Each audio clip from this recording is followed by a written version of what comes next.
Hola niños, bienvenidos un nuevo sábado a mi canal de YouTube.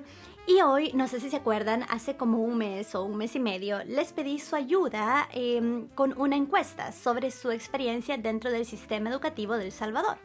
Hoy les voy a comentar o les voy a explicar un poquito de qué se trataba todo eso y también un poco de los resultados que obtuve. Quédese ahí.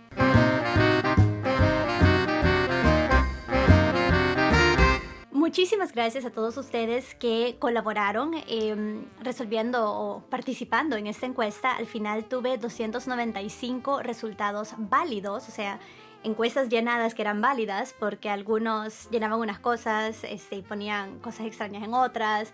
Habían también resultados repetidos y hubo un par de personas que también resolvieron o participaron en la encuesta con o hablando sobre su experiencia en sus propios países. Sin embargo, solo fueron 5 personas, entonces no las pude como analizar como... Mi idea era hacer como también una comparación entre las experiencias de salvadoreños y experiencias de extranjeros, pero eran muy pocos, entonces no pude hacer eso. Pero todas las demás encuestas sí fueron válidas y me dieron información muy valiosa, así que muchas gracias. ¿De qué era todo esto? Pues yo estaba tomando una clase el ciclo pasado que se llamaba Género y Paz. Básicamente, cómo a veces se aísla los problemas específicos de las mujeres dentro de los procesos de paz. O cómo no se ve, no es visible la violencia de género porque se normaliza dentro de nuestras sociedades. Entonces, ya que mi área específicamente es el área de educación, o sea, mi máster o lo que estoy estudiando acá en Japón tiene que ver con educación, tenía que presentar un trabajo final y decidí hacerlo en una ley, bueno, es una ley, es como un tratado de la ONU, de la Organización de las Naciones Unidas, que se llama creo que es el Convenio contra todas las formas de discriminación contra la mujer o algo por el estilo. Las siglas son CEDAW, con W al final. Ahí se los pongo en la pantalla. El Salvador fue firmante de este tratado en 1981. Sin embargo, no se hizo nada al respecto de este tratado, sino hasta el 2011. Recordemos que en el 81 El Salvador estaba dentro de la guerra civil, ¿vea? Entonces, se justifica un poco. Pero en el 2001 les dije, no, entonces 2011. En el 2011 se aprobó en El Salvador la Ley de Igualdad, Equidad y Erradicación de Discriminación contra la Mujer. Y así como el Tratado de la ONU, esta ley también tiene muchos aspectos. Sin embargo, porque mi campo es más hacia la educación, yo me enfoqué a los artículos que tratan específicamente contra la discriminación de la mujer en términos educativos. Y como esta ley, la ley salvadoreña, esta de la igualdad, equidad y la erradicación de la discriminación contra la mujer, está basada o fue hecha para cumplir con los compromisos que El Salvador adquirió al firmar este tratado con la ONU. Entonces tienen como que muchos paralelos. Agarré la ley de El Salvador y agarré el tratado de la ONU y vi qué artículos en términos educativos correspondían a los artículos de la ONU y así diseñé esta encuesta que ustedes me ayudaron a llenar. Básicamente, la ley en El Salvador promueve un montón de cosas, por ejemplo, la eliminación del lenguaje sexista. Sé que a muchos les escandalizó una pregunta por ahí que puse si ustedes ocupaban una palabra bien fuerte para referirse a alguien más o si ocupaban características que normalmente se le atribuyen a las mujeres como un insulto a los demás. Esto se califica como lenguaje sexista y se supone que estamos trabajando en erradicarlo, se supone, y eso es lo que quería saber. También la promoción de como la igualdad, porque lo tengo en inglés aquí. Sí, inglés. Ese es de hecho el reporte, les estoy contando del reporte que escribí. Entonces es la igualdad en la responsabilidad de roles domésticos, o sea, como que también es una responsabilidad del hombre hacer limpieza, lavar los platos, ayudar con los niños y similares. Eso está dentro de la ley, el Tratado de la ONU y dentro de la ley salvadoreña. Aparte, hay más aspectos como educación vocacional, educación sexual, etcétera, etcétera. Bueno, básicamente todo lo que ustedes vieron de preguntas dentro de esa encuesta. Así que, resultados. Para empezar, fueron más hombres que mujeres los que respondieron mi encuesta, así que tuve que hacer los porcentajes proporcionales a la población completa de hombres y mujeres de cada generación, porque me interesaba saber si, por ejemplo, la generación Z, que es la generación, según la definí aquí, de nacidos entre 1994 y 2012, si esa generación todavía estaba en el colegio cuando la ley salvadoreña entró en vigencia en el 2011. Entonces quería saber si ellos habían percibido algo diferente que todas nuestras otras generaciones. Por ejemplo, yo me gradué de bachiller en el 2004. Todavía no había ninguna ley de esta, ¿vea? Entonces, si la experiencia de la gente más joven era diferente a la mía y diferente a la de mis papás, o etcétera, ¿no? Entonces, en general, fueron 30% de las personas que participaron en la encuesta pertenecían a esta generación Z, entre el 94 y el 2012. El 56, casi el 57% fueron millennials, o sea, nacidos entre 1981 y 1993. 10, casi 11% fueron de la generación X, o sea, entre el 1965 y 1980. Y solo 2% fueron baby boomers, o sea, nacidos entre el 1946 y 1964. En general, pues, en todos los grupos había un poco más de hombres que de mujeres, pero por eso hice como el análisis proporcional, como qué porcentaje respecto al total de mujeres dentro de ese grupo. Así que tuve resultados bastante interesantes. Uno de los más importantes, por ejemplo, es respecto a la educación vocacional. Todos, o sea, la gran mayoría, dijeron no haber recibido ningún tipo de educación vocacional.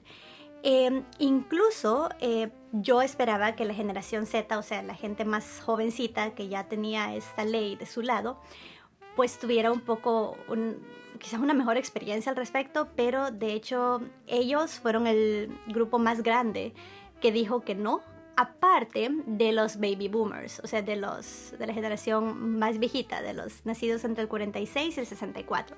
Ellos, el 100% dijeron no recibimos educación vocacional, pero de los más jóvenes, el 66% dijo no haber recibido educación vocacional. Otro aspecto interesante fue esto de normalizar como las tareas domésticas como responsabilidad del hombre y de la mujer por igual. Este fue bien interesante porque la mayoría de gente dijo que no había recibido de sus maestros ningún tipo de como de explicación al respecto. O sea, no se había hecho referencia dentro de su experiencia educativa a que las responsabilidades del hogar eran compartidas. Sin embargo, esa es una tendencia que va decayendo. Por ejemplo, dentro de los más viejitos, el 71% dijo que no. La generación siguiente dijo el 67% que no. De mi generación, los millennials, el 59% dijo que no. Y dentro de los más jóvenes, el 50% dijo que no. Entonces, si vemos, va bajando gradualmente. Así que tal vez en un par de años ya eso sea como una tendencia positiva en la que ya como que se normalice que hacer limpieza, planchar, lavar platos, cocinar, no es una tarea de la mujer porque es mujer. Es una tarea del hogar que se tiene que compartir como familia. Otro aspecto importante fue la educación sexual, que básicamente se estaba bastante bien para los millennials y para la generación anterior a nosotros, la generación X. No así extremadamente bien, pero el 60% de las personas dijeron que sí habían recibido cierto tipo de educación sexual. Sin embargo, el porcentaje baja al 57% dentro de la generación más joven. Entonces, esperaríamos ver que incremente y no que disminuya. Tal vez algo está pasando, no sabemos. Creería yo que cada vez hay menos estereotipos respecto a la sexualidad, pero tal vez estoy equivocada. Y otro de los resultados que también me parecieron bien interesantes fue esto del lenguaje sexista. La mayoría, en general la mayoría, dijeron no haber usado la palabra puta para insultar a alguien directamente. Estamos hablando como del 60-70% en algunos casos dijeron que no, aunque la contraparte sí, vean, pero la mayoría no. Pero Recuerden que les dije esto de usar características que se consideraban femeninas o asociadas a la mujer como insulto contra otra persona. La gran mayoría dijo que sí. O sea, estamos hablando de cosas a veces leves, así, vos tan metida o metido, o vos tan metido como que fueras mujer. O sea, comparaciones que se hacen como de características que se supone son de las mujeres y se usan como insultos contra otra persona. Eso es lenguaje sexista. Y la gran mayoría dijo que sí, aunque el porcentaje de los más jóvenes, de la generación más joven, la generación Z, fue un poco más bajo, pero aún así la mayoría dijo que sí. Y esto es preocupante. Otra cosa que fue muy preocupante, y eso ya no estaba asociado con leyes, sino que quería simplemente saber como la perspectiva que tenía la gente. Por ejemplo, les pregunté que si ustedes estaban de acuerdo o en desacuerdo con la afirmación que no había necesidad de cambiar los roles de género en nuestra sociedad. Y la mayoría estuvo en desacuerdo, mayormente en desacuerdo en todas las generaciones. Sin embargo, uno de los porcentajes más bajos que está en desacuerdo está en la generación más joven. Entonces, los más jóvenes, en vez de ver esos problemas de discriminación de género como un problema grande y cada vez como que más gente va haciendo conciencia, es al revés, como que menos gente va haciendo conciencia.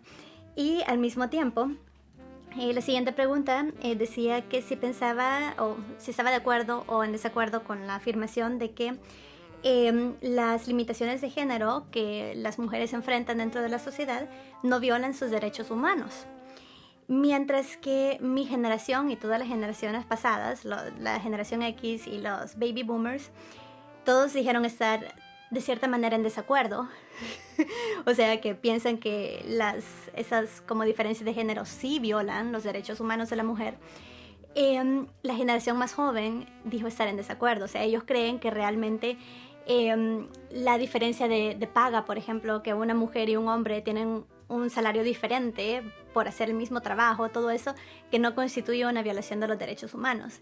Entonces, en mi reporte escribí que esto podría ser de que la generación Z todavía no ha entrado en el área laboral, que todavía están en la universidad. Entonces no se han dado cuenta, no han experimentado de primera mano que realmente hay una diferencia, hay una discriminación. Entonces, mientras no experimentamos las cosas, como que no hacemos conciencia que estas existen. Así que así lo justifiqué.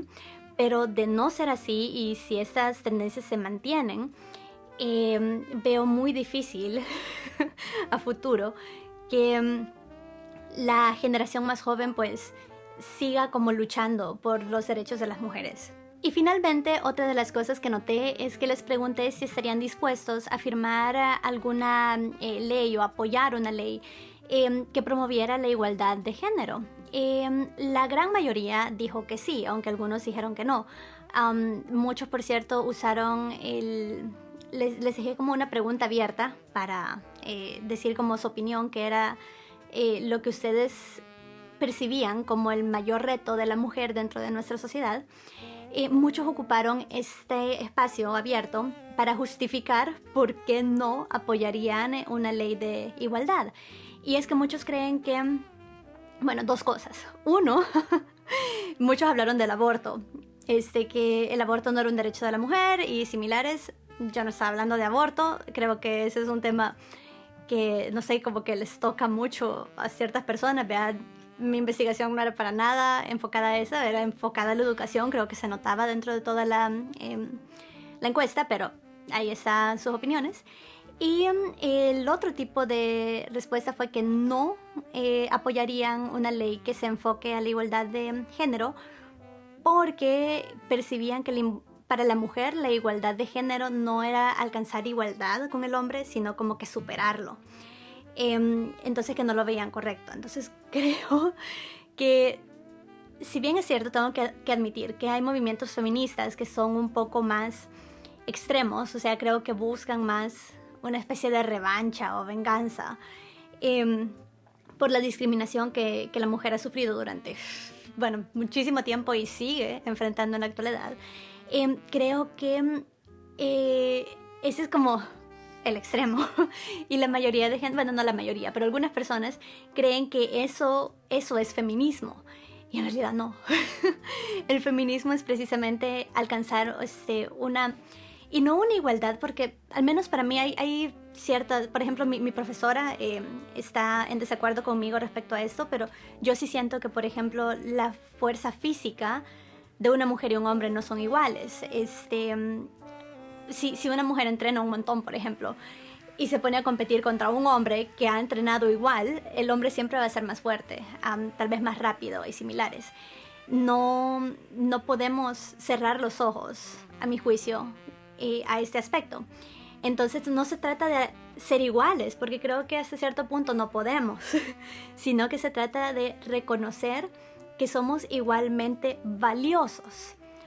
Los hombres tienen como sus atributos, sus características especiales, cosas que tal vez solo ellos pueden hacer o a ellos les salen naturalmente mejor. Y admitir que hay cosas que a mujeres les sale mejor, que son naturalmente dotadas para realizar. Se trata de no buscar la igualdad, de ser exactamente iguales, sino de valorarnos de igual forma. Pagarle lo mismo a una mujer que a un hombre por hacer el mismo trabajo. Normalmente en una jefatura, si la jefatura la tiene un hombre, ese hombre termina ganando más que una mujer que más adelante tome el mismo cargo. Le pagan menos por ser mujer. Entonces es más hacia valorarnos de manera equitativa, creo yo. Pero bueno, de nuevo, muchas gracias por haber participado. Sus datos me sirvieron un montón. Fue extremadamente interesante. Mi profesora me dijo que también los datos que había conseguido eran muy, muy interesantes. Espero también analizar esos datos más adelante dentro de los términos religiosos. Todavía no sé. Les pregunté qué religión profesaban en una de las preguntas, pero eso no lo incluí en este análisis. Me enfoqué en género. Sin embargo, este ciclo voy a llevar una materia relacionada con la religión y la religión como causa de conflicto. Entonces quisiera ver si hay alguna forma de retomar los datos de esta encuesta y analizarlos en términos religiosos. ¿Cómo están sus opiniones dependiendo de la categoría de religión que ustedes profesan en la encuesta? Así que bueno, eso es una encuesta para de aquí a quizás febrero o algo por el estilo. Pero ahí están los resultados. En realidad creo que nos fue. Yo pensé que iba a ser un poco más negativas hasta cierto punto sus percepciones de la discriminación por género. Pero no fue así. Entonces, al menos dentro del campo de la educación, que era en lo que yo enfoqué la encuesta. Sí creo que hay mucha discriminación en El Salvador. Lo vemos desde que no podemos caminar en la calle sin que un hombre te diga una vulgaridad, pero tal vez no está, esa discriminación realmente no se origina en la educación o en el sistema educativo como tal, sino ya en la socialización del individuo. A veces dentro de las mismas familias, que el papá le inculca de que tiene que tener 5 novias, pero a la niña le inculcan que tiene que ser una santa virgen hasta que llegue al altar, ¿vea? Entonces, creo que ese tipo de cosas tal vez son las que más tenemos como que atacar dentro de El Salvador. Pero en términos educativos y del sistema educativo, según sus percepciones, en realidad estamos bastante bien, con cosas que mejorar, por supuesto, como educación sexual, como educación vocacional y esto, pero en general no nos fue tan mal. Les soy honesta, yo pensé que nos iba a ir peor de lo que nos fue, según sus opiniones. Así que de nuevo, gracias. Si es nuevo, bienvenido. No todos los temas son así. Esa es una excepción. Pero todos los sábados hay un video nuevo y el último sábado de cada mes hay YouTube Live. El YouTube Live de diciembre va a ser el 26. El sábado 26, así que pendientes de mis redes sociales, se las dejo por acá, específicamente en Instagram, porque en las historias subo como la encuesta sobre el tema del que vamos a hablar en el live y a qué hora nos vamos a ver, así que pendientes ahí. ¡Mua! Un gran beso, cuídense un montón, por favor, fiestas de Navidad, tal vez solo con su familia, si puede solo con un par de miembros de su familia. El COVID no se ha acabado, no se ha hecho menos peligroso, no no nos durmamos en nuestros laureles. Por favor, sigan súper pilas, súper buzos y cuídense un montón. ¡Mua! Besos.